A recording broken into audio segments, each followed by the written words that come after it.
किसी ने कहा था, greed is the root of all evils. लालच सभी बुराइयों की जड़ है।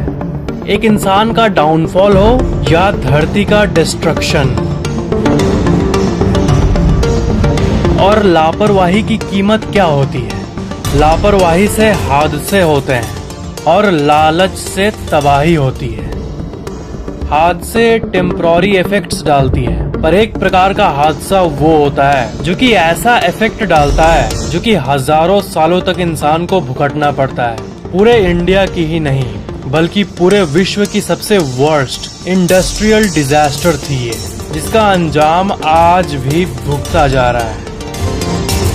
जितने लोग चेरनोबिल प्लांट के इंसिडेंट के बारे में जानते हैं, उनको ये तो पता ही होगा कि उस घटना का इफेक्ट 20,000 सालों तक धरती पर रहेगा। पर ये घटना अपना इफेक्ट भारत के हार्ट पे बहुत समय के लिए छोड़कर चली गई है। इफेक्ट तब तक जब तक ये धरती रहेगी।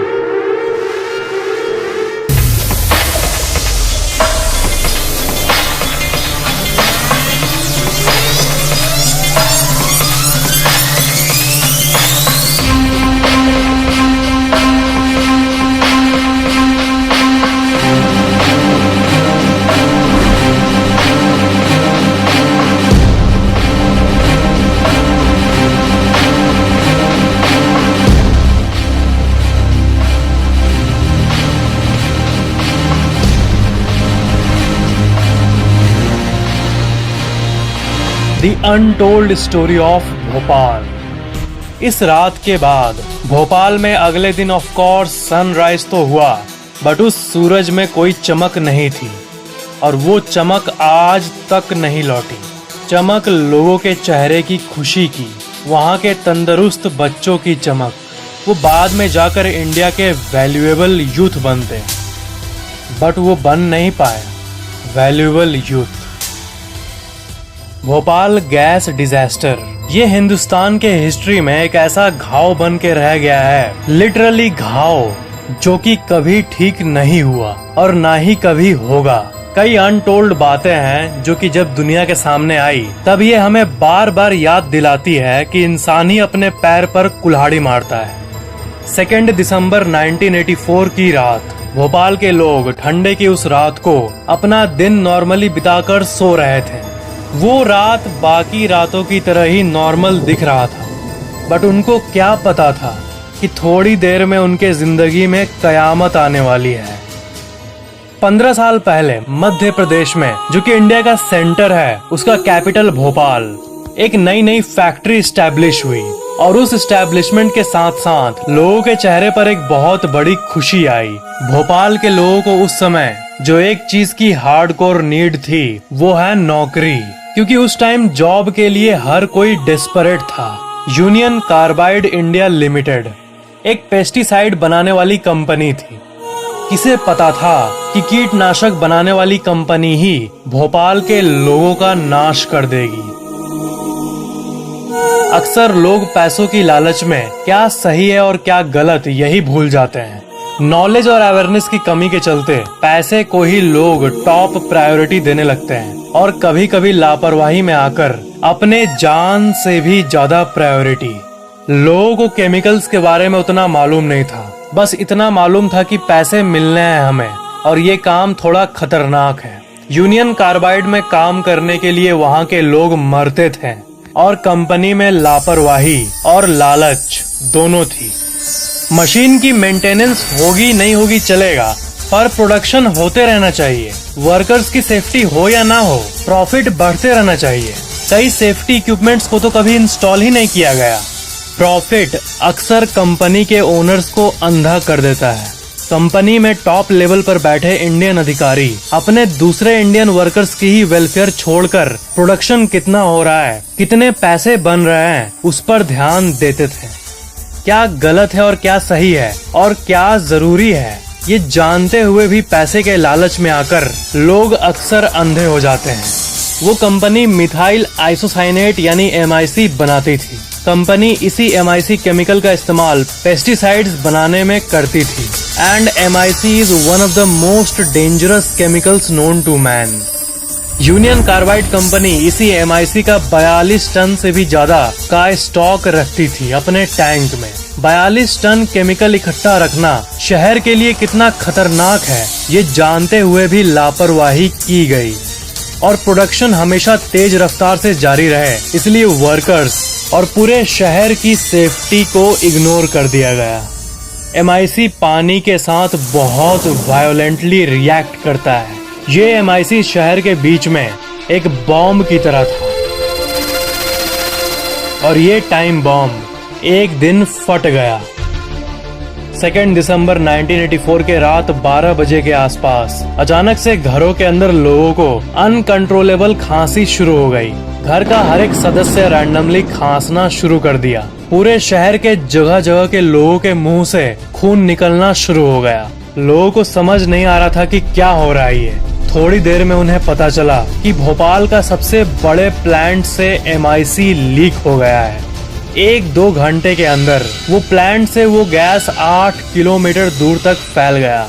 सांस लेना इम्पॉसिबल हो गया और अपना सब कुछ छोड़ जो घर से दूर भाग रहे थे वो रास्ते में ही मरने लगे। घर और प्लांट से जितनी दूर हो सके उतनी दूर भागने के मकसद से।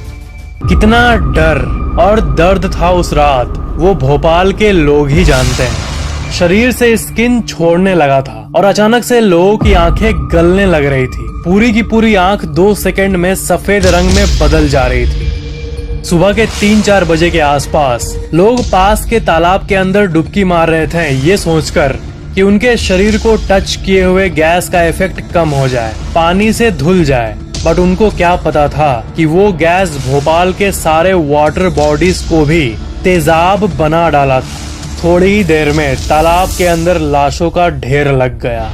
4 घंटे पहले 12 बजे मेंटेनेंस और मैनेजमेंट के कमी के चलते अचानक से MIC से भरी टैंक नंबर 610 के अंदर पानी जाने लगा। पानी अपने स्पेसिफिक जगह से लीक होकर उस MIC से भरे टैंक में जाने लगा। MIC और पानी का मिक्सचर, मतलब इस जहर से बचने का कोई तरीका नहीं। पूरा का पूरा 42 टन MIC में पानी जाने लगा और टैंक के अंदर एक डेंजरस लेवल का प्रेशर आने लगा। देखते ही देखते एक अनकंट्रोलेबल केमिकल रिएक्शन ट्रिगर हो गया। इसी रिएक्शन के चलते टैंक के अंदर का प्रेशर हद से ज्यादा बढ़ गया और टैंक एक्सप्लोड कर गया और उसके अंदर से 42 टन MIC एटमॉस्फेयर में स्केप कर गया। MIC शरीर में घुसकर खून के साथ मिलकर फेफड़ों के ऊपर बहुत ज्यादा फोर्स के साथ प्रेशर डाल रहा था, जिससे सांस लेना लगभग नामुमकिन हो रहा था।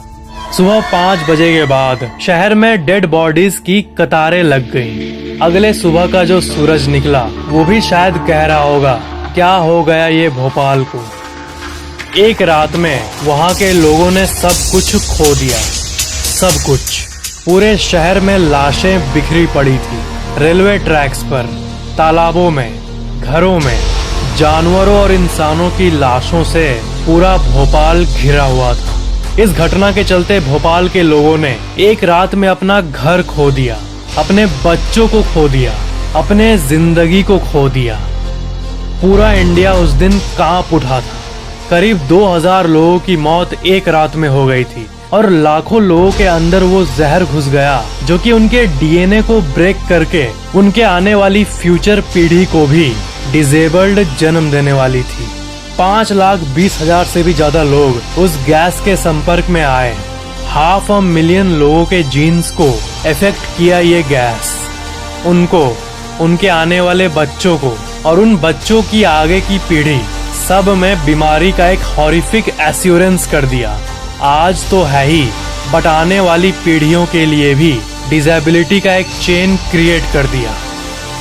आने वाले कुछ दिनों के अंदर शारीरिक प्रॉब्लम, न्यूरोलॉजिकल प्रॉब्लम हर उस इंसान में दिखा जो उस गैस के संपर्क में आया। ऑफिशियल आंकड़े ये बताती है कि करीब 3,787 लोगों की डेथ हुई, बट वहाँ के लोग अभी भी ये क्लेम करते हैं कि रियल नंबर 16,000 से भी ज्यादा है। भोपाल के आई विटनेस ये कहते हैं कि पहले 72 घंटों में ही 10,000 से भी ज्यादा लाश पूरे भोपाल में बिछ गई थी।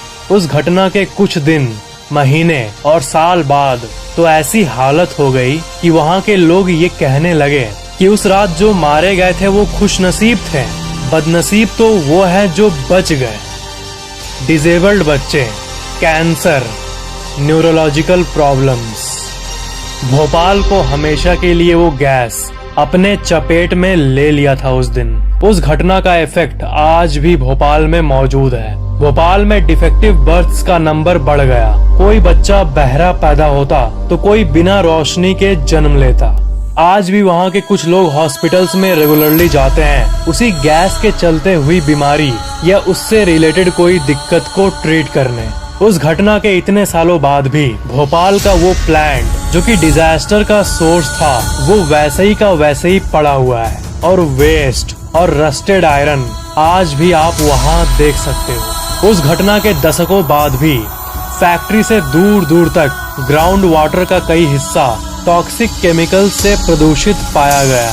इसलिए हैंड पंप्स और मोटर्स के थ्रू सिर्फ कुछ घरों में ही साफ पानी निकलता है। ज्यादातर घरों में वही पानी निकलता है जो कि दिखता तो साफ है, बट उसमें आज भी कई एलिमेंट्स मौजूद हैं, जो कि 3 दिसंबर 1984 के रात को पूरे शहर में मौजूद हर एक चीज को टच कर गया था। यूनियन कार्बाइड के चेयरमैन वैरेन एंडरसन 24 फरवरी 1989 को इंडिया को $470 मिलियन यानी उस समय के 700 करोड़ रुपए इंडियन गवर्नमेंट के हाथों में सौंप दिए नुकसान के भरपाई के तौर पर सवाल ये है कि क्या सिर्फ 700 करोड़ रुपए से उनके डीएनए को रिपेयर किया जा सकता है? अगले न जाने कितने पीढ़ियों के बच्चे के अंदर बर्थ डिफेक्ट्स, कैंसर, ये सब जो चीजें हैं उनको ठीक किया जा सकता है? नहीं हो सकता। ये एक इरिवर्सिबल चेंज है। काश मैं आपको इस वीडियो का एक हैप्पी एंडिंग दे पाता, बट मेरे पास नहीं है हैप्पी एंडिंग। लालच दुनिया को खत्म करता आया है, कर रहा है और खत्म करता रहेगा।